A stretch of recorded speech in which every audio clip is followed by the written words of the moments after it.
Hi, my name is J.M. Durnovich. I'm an attorney with Poyner Spruill in Charlotte. Today we've been talking about negotiating contracts and also how to get those contracts into writing.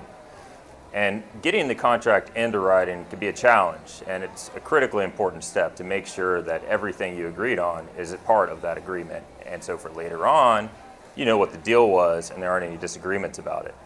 Talked about a few steps on making sure that your contracts are sound and sort of avoiding pitfalls.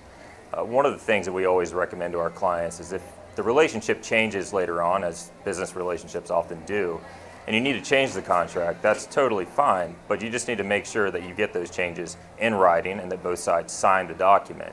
Because if it's not in the agreement, then it's hard to say whether or not it was actually a part of the deal. Another issue that we talk about is paying attention to boilerplate provisions. Things that people often overlook, typically the fine print at the end of the contract. Sometimes those provisions can be real game changers. There's things like indemnification clauses that can have enormous financial implications for clients. There's things like forum selection clauses that can create a really big inconvenience if you have to go litigate in some faraway forum.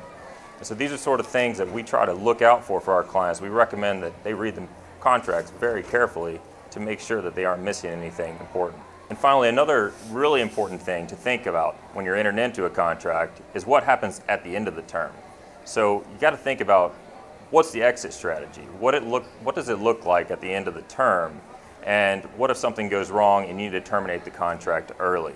So things like termination provisions, whether or not an employee, for example, can be terminated for cause or with notice, if they have to have an opportunity to fix whatever went wrong before they can be terminated.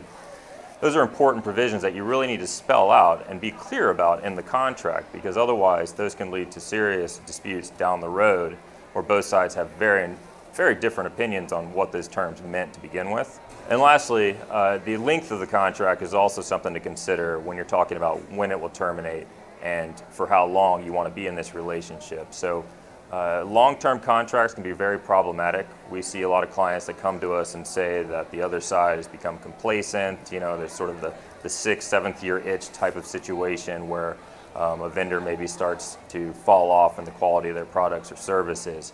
And so for that reason, we really recommend that contract terms are short as possible. You know, you don't want to have to be renegotiating the contract all the time and taking time away from your busy schedule and practice.